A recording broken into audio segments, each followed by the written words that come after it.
Ayurveda college इस माह 23 तारीख को 7वां राष्ट्रीय आयुर्वेदिक दिवस मनाएगा, जिसके चलते पूरे पखवाड़े भर कार्यक्रम करने का निश्चय किया गया था। उसी के चलते आज छोटे और मोटे अनाज से बने व्यंजन की प्रदर्शनी रीवा के आयुर्वेदिक कॉलेज में लगाई गई। भारत सरकार के दिशा निर्देश पर रीवा का आयुर्वेदिक कॉलेज छोटे और मोटे अनाज के प्रचार प्रसार के लिए कमर कस चुका है और यह ऐसे अनाज हैं जो आज के परिवेश में लुप्त हो रहे हैं, लेकिन इनका असर आज के आधुनिक दौर में काफ़ी ज़्यादा है। इनके इस्तेमाल से डायबिटीज़, बीपी जैसी बीमारियों को आसानी से कंट्रोल किया जा सकता है, जिसके चलते आयुर्वेदिक कॉलेज परिसर के अंदर 10 तरीके के अनाजों के इस्तेमाल करके व्यंजन बनाए और जिसमें प्रमुख रूप से कोदो, कुटकी, रागी, सांबा, काकू, चीना, बसरा, जवार, बाजरा, मक्का थे। ये ऐसे अनाज हैं जिनका इस इलाके में पिछले 200 से 500 साल पहले तक से इस इलाके में इस्तेमाल का इतिहास उपलब्ध है। प्रदर्शनी की ये खास बात रही कि कोदो, जो कि डायबिटीज़ के लिए रामबाण माना जाता है, उससे 7 तरीके के व्यंजन बनाकर आयुर्वेदिक कॉलेज के डॉक्टरों ने प्रदर्शित किए। इस बारे में हमने आयुर्वेदिक कॉलेज के प्राचार्य डॉक्टर दीपक कुलश्रेष्ठ और कृषि महाविद्यालय के सीनियर साइंटिस्ट डॉक्टर जोशी से बात की। आइए आपको सुनाते हैं उन्होंने क्या कुछ कहा। साथ में राष्ट्रीय आयुर्वेदिक दिवस के पखवाड़े के मौके पर आयोजित प्रदर्शनी के दौरान उन्होंने क्या कुछ कहा, देखिए। मेरा नाम डॉक्टर आरपी जोशी, मैं प्रिंसिपल साइंटिस्ट हूँ लघु धान्य परियोजना कृषि महाविद्यालय रीवा में, कोदो कुटकी रागी परियोजना में।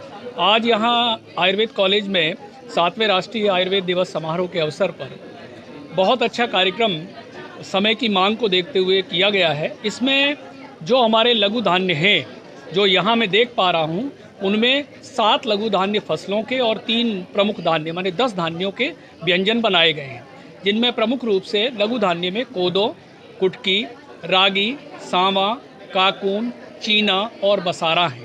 ये अधिकांश हमारे विंध्य क्षेत्र में वर्षों पहले से उगाए जाते रहे हैं।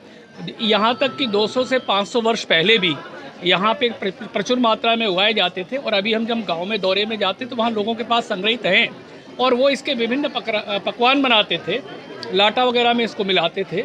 आज यहाँ हम देख रहे हैं कि जो एक एक व्यंजन जो है, एक एक अनाज से करीब 3-3, 4-4 प्रकार के व्यंजन बनाए गए हैं। कोदो अकेले से 7 प्रकार की रेसिपी या व्यंजन तैयार होते हैं, जो स्वाद में तो अच्छे ही होते हैं पर पौष्टिकता में भरपूर होते हैं और इनका ग्लाइसेमिक इंडेक्स कम होने के कारण ये मधुमेह या डायबिटीज़ के लिए बहुत अच्छा होता है। रोगों के लिए इसमें रोगरोधिता होती है, कैंसर से लड़ने की क्षमता होती है, इसलिए इन धान्यों का पुनः समावेश हो रहा है। और जो हमारे बड़े धान्य हैं उनमें ज्वार, बाजरा, मक्का, इनके भी यहाँ पर उत्पाद बने हुए हैं। मैं अभी जज के रूप में सभी को टेस्ट कर रहा था। मैंने सामने देखा है कि चीना की खीर उन्होंने बनाई हुई है, जो कि अपने आप में बहुत पौष्टिक होती है। कुटकी के लड्डू बने हुए हैं। कुटकी के लड्डू की खासियत होती है कि उसके अंदर मैग्नीशियम और फास्फोरस प्रचुर मात्रा में होता है, जो कि हमारे मस्तिष्क के लिए उपयोगी होने के साथ साथ विटामिन डी और B12 जिनकी कमी आजकल बहुत अधिक होने लगी है, उनकी भी प्रचुर मात्रा उसके अंदर पाई जाती है। आप एजी कॉलेज से? जी।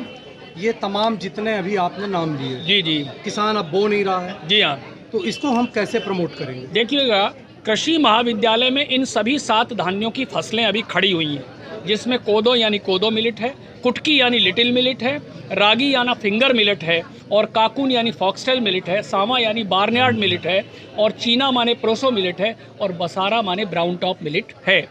किसानों के द्वारा अभी हाल में, अभी हमारी पिछली मीटिंग कलेक्टर साहब और कमिश्नर साहब की मार्गदर्शन में हुई थी, अब किसानों ने इसका रकबा बढ़ाना शुरू कर दिया है।